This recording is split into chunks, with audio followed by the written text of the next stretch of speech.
Multiple attack से कोहराम मचा दिया है। नेतन्याहू को समझ नहीं आ रहा कि हिजबुल्लाह ने इजराइल के मिसाइल हेडक्वार्टर को कैसे आखिर उड़ा दिया।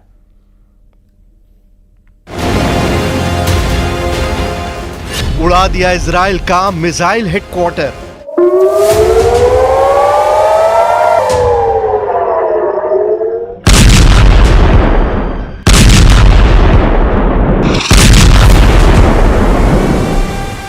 पिछले 72 घंटे में हिजबुल्लाह के हमलों ने साबित कर दिया है कि जंग के मैदान में हिजबुल्लाह लड़ाके इजरायली सेना पर बहुत भारी साबित हो रहे हैं। इजरायली सेना भले ही दावा करे कि उसने दक्षिणी लेबनान में हिजबुल्लाह की कमर तोड़कर रख दी है, लेकिन हकीकत में जमीन पर अब बाजी पलटती नजर आ रही है। ऐसा लग रहा है कि 11 महीने की जंग में हिजबुल्लाह ने पीएम नेतन्याहू और उनके कमांडरों के वॉर प्लान को डिकोड करके उसकी धज्जियां उड़ाना शुरू कर दी हैं।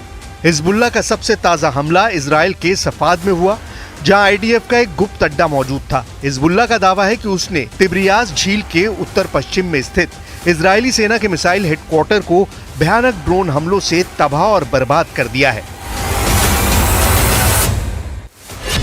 आईडीएफ के गुप्त अड्डे पर धमाका, मार दिए इजरायली।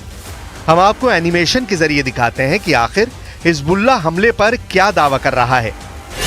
दावों के मुताबिक हिजबुल्लाह की ड्रोन यूनिट ने इजराइल के सफाद में मौजूद इजराइल के मिसाइल हेडक्वार्टर को तबाह कर डाला है। हिजबुल्लाह का दावा है कि इजराइल ने सफाद में एक गुप्त मिसाइल अड्डा बना रखा था, जिसमें हजारों की तादाद में मिसाइलें मौजूद थीं। हिजबुल्लाह ने सटीक और पक्की खुफिया जानकारी के आधार पर अचानक भीषण ड्रोन हमले किए हैं, जिसमें इजराइल के मिसाइल हेडक्वार्टर को पूरी तरह से उड़ा दिया गया है। इस हमले में कई इजरायली सैनिकों के मारे जाने की भी खबर आ रही है।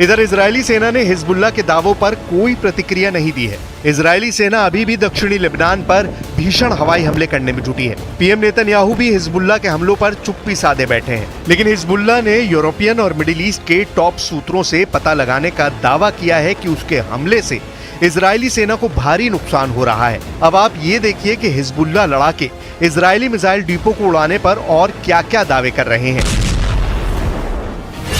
हिजबुल्लाह के दावों के मुताबिक 15 सितंबर यानी शनिवार को उसने इजरायली सैन्य अड्डे पर हमला किया है। हिजबुल्लाह ने कहा कि उसने आईडीएफ के तोपखाने और मिसाइल इकाई के मुख्यालय को पूरी तरह से बर्बाद कर डाला है। दावा किया जा रहा है कि लगभग 11 महीने की गजा और लेबनान जंग में पहली बार इजराइल के गुप्त अड्डे का पता इजराइल के दुश्मनों को लगा है। हिजबुल्लाह ने इजराइल के खिलाफ दक्षिणी लेबनान के अल अहमदीब और कफर रूमाने सहित लेबनानी शहरों पर हमले के जवाब के तौर पर भीषण हमला किया है। हिजबुल्लाह लड़ाकों ने उत्तरी कमान के मुख्यालय और 91 डिवीजन के लॉजिस्टिक बेस को निशाना बनाया है। हिजबुल्लाह का दावा है कि उसने ग्रेड प्रकार के दर्जनों रॉकेट और ड्रोन से हमले इजरायली सैन्य ठिकानों पर किए हैं। हिजबुल्लाह का हमला होते ही इजराइल के अवीविम, एलिफ्लेंट, कोराजिम वेरेड, अनमोन, कब्जे वाले शहर सफाद, अमूका, डाल्टन और ब्रिये में जोरदार सायरन बजने लगे थे। वहीं हिजबुल्लाह लड़ाकों ने रोसियत अल आलम में इजरायली सैन्य अड्डे के पास एक इजरायली मरकावा टैंक को एंटी टैंक गाइडेड मिसाइल से तबाह करने का दावा किया है। अब ऐसे हालात में सवाल उठ रहे हैं कि आखिर इजरायली सेना और नेतन्याहू किस आधार पर दावा कर रहे हैं कि इजरायली सेना गजा से लेकर लेबनान तक जंग जीत रही है, जबकि इजराइल के मिसाइल हेडक्वार्टर को तबाह करने से पहले हिजबुल्लाह लड़ाके एक बड़े हमले में इजराइल के 22 सैनिकों को मारने का दावा कर चुके हैं। हिजबुल्लाह लड़ाकों ने इजरायली सेना पर ऐसा खूंखार और बेरहम हमला किया कि इजराइल के प्रधानमंत्री नेतन्याहू और रक्षा मंत्री योव गैलेंट के होश फाख्ता हो गए। इजराइल को रत्ती भर उम्मीद नहीं थी कि हिजबुल्लाह तेल अवीव के पास इजरायली सेना के गिलॉट बेस को तबाह कर सकता है। हिजबुल्लाह के चीफ नसरल्लाह ने डंके की चोट पर दावा किया है कि हिजबुल्लाह ने रॉकेट और ड्रोन हमलों से इजराइल के 22 सैनिकों को मार डाला है। हिजबुल्लाह को कमजोर समझना शायद इजरायली सेना की सबसे बड़ी भूल साबित हो चुकी है। इजरायली सेना बेशक गजा के साथ साथ लेबनान पर घातक हमले कर रही हो, लेकिन खुद इजराइल के टॉप सैन्य अफसर चेतावनी दे रहे हैं कि हिजबुल्लाह को हमास समझना इजरायली सेना की बड़ी भूल साबित हो सकती है। हम आपको इजराइल के Israeli reserve major general Yitzhak Brik के बयान और चेतावनी दिखाते हैं, जिसमें वो साफ साफ संकेत दे रहे हैं कि हिजबुल्लाह के सफाए के चक्कर में कहीं इजराइल का ही सफाया ना हो जाए। Reserve major general Yitzhak brick का साफ कहना है कि अगर लेबनान से सीधी और बड़ी जंग इजराइल ने की तो हिजबुल्लाह इजराइल के तेल अवीव गुशदैन को तबाह कर सकती है। इजरायली जनरल ने यहां तक कहा कि अगर इजराइल ने लेबनान के साथ युद्ध को आगे बढ़ाने का फैसला किया तो इसके गंभीर परिणाम भुगतने होंगे।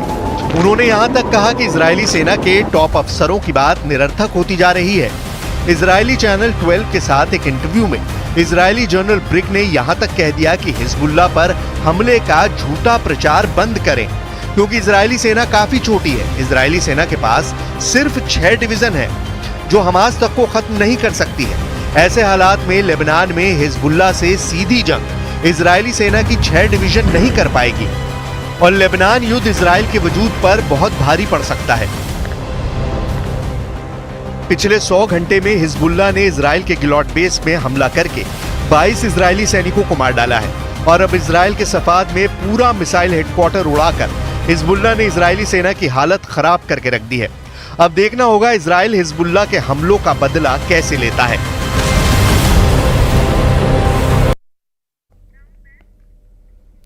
गाजा में इजराइल ने ताजा हमला किया है और इस हमले में 18 लोगों की जान चली गई। इजराइल के प्रधानमंत्री नेतन्याहू ने गाजा में हमले के तेज करने के जो ऑर्डर पास किए हैं उसके पीछे की वजह समझना भी बहुत जरूरी है। इस स्पेशल रिपोर्ट में देखिए नेतन्याहू ने इजरायली डिफेंस फोर्स को नया ऑर्डर क्या दिया है और कैसे लंबी खींचती जंग को लेकर कहा जा रहा है कि इसका नतीजा बस आने ही वाला है।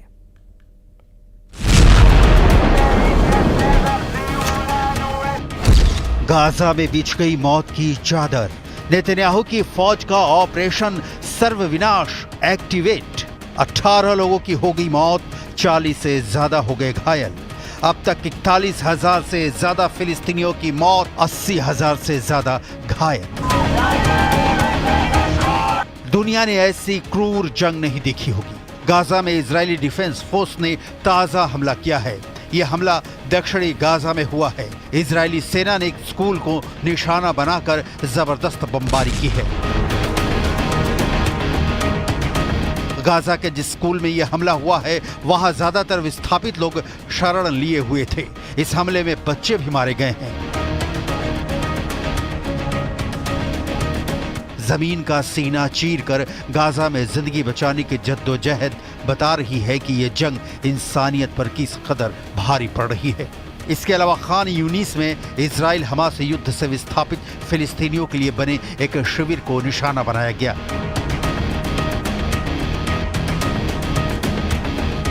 इजराइल के प्रधानमंत्री बेन्यामिन नेतन्याहू जल्दी में हैं।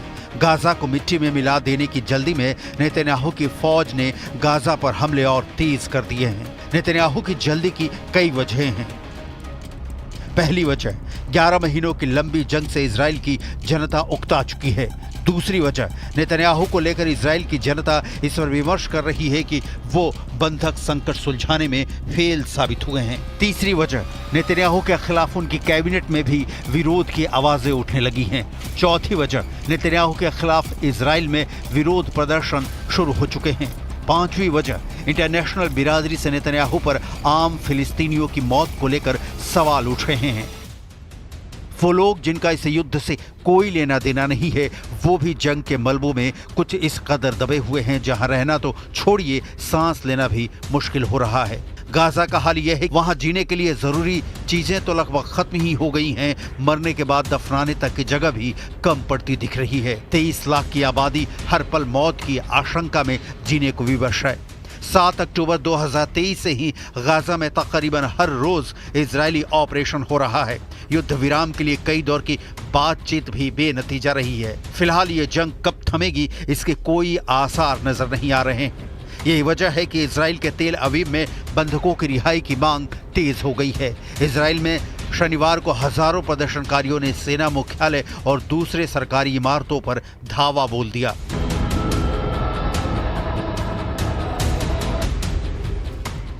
इस दौरान प्रदर्शनकारियों ने प्रधानमंत्री नेतन्याहू के खिलाफ नारेबाजी की और गाजा में बंधक बनाए गए 100 से ज्यादा बंधकों की रिहाई के लिए हमास के साथ शांति बनाने का दबाव डाला।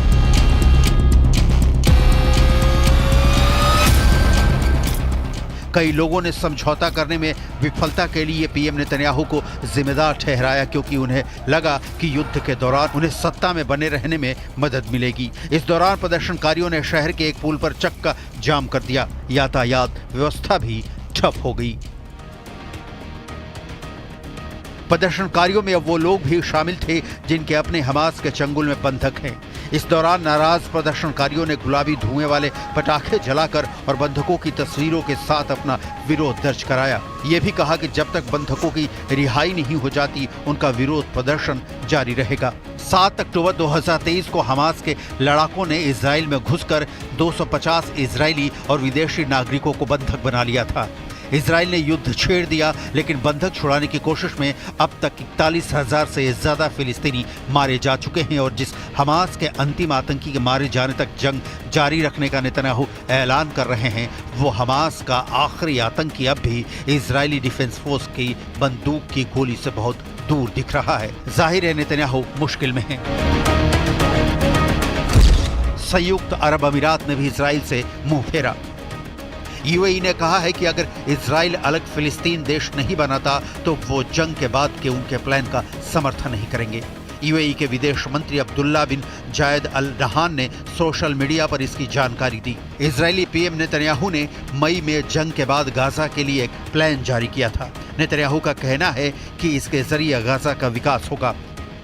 प्लान जंग खत्म होने की तारीख से लेकर साल 2035 तक के लिए था। इसे 3 स्तरों में बांटा गया था। प्लान के मुताबिक गाजा में इजराइल कब्जे के बाद फिलिस्तीन की सरकार होगी।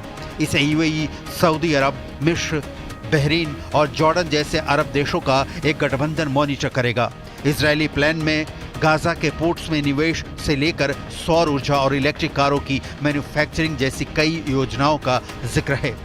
नेतन्याहू की तरफ से गाजा के भविष्य के लिए प्लान जारी करने के बाद उनके रक्षा मंत्री योव गैलेंट ने इसे नकार दिया था। योव गैलेंट ने इजरायली पीएम को चेतावनी दी थी कि वो फिलिस्तीनी जमीन पर कभी भी इजराइल का शासन नहीं होने देंगे। गैलेंट का बयान सुनिए। हमास के बाद गाजा का अस्तित्व तभी मुमकिन है जब यहाँ फिलिस्तीन के लोग ही अंतर्राष्ट्रीय समुदाय की मदद से सत्ता संभाले। अगर सरकार ने सही समय पर गाजा के लिए हमास का विकल्प नहीं ढूंढा तो इजराइल का मिलिट्री ऑपरेशन कमजोर पड़ जाएगा। हमास फिर से अपनी जड़ें जमाना शुरू कर देगा। नेतन्याहू के समर्थन में खड़े अमेरिका में चुनाव का माहौल है और बाइडेन की पार्टी की विदाई के बाद ट्रंप सत्तासीन होते हैं तो युद्ध की सूरत पर भी असर पड़ना तय है। संयुक्त अरब अमीरात जैसे देश अमेरिका के कहे में ही काम करते हैं और संयुक्त अरब अमीरात अगर ये कह रहा है कि वो नेतन्याहू के प्लान से इत्तेफाक नहीं रखता है तो इसका मतलब है कि अपने समर्थक देशों के बीच ही नेतन्याहू घिर चुके हैं।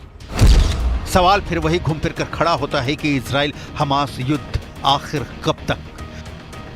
जहां तक इजरायली बंधकों को हमास के कब्जे से छुड़ाने की बात है तो इसी हफ्ते 6 बंधकों की हत्या करके हमास ने नेतन्याहू को लाउड एंड क्लियर मैसेज दे दिया था कि वो चाहता क्या है और नेतन्याहू हैं कि उनके पास विकल्प नहीं बचे हैं। या तो सारे बंधकों को छुड़ाकर देश वापस लाना होगा या संपूर्ण गाजा को जमींदोज कर देना होगा, क्योंकि यहां से नेतन्याहू पीछे हटे तो घर में इजरायली उनके साथ चाहे जो व्यवहार करें, अरब देश इजराइल के खींचे कदम को एक कमजोर देश की निशानी से ज्यादा कुछ नहीं मानेगा, जो भविष्य में इजराइल के लिए आज से भी बड़ा संकट पैदा करने वाला हो सकता है।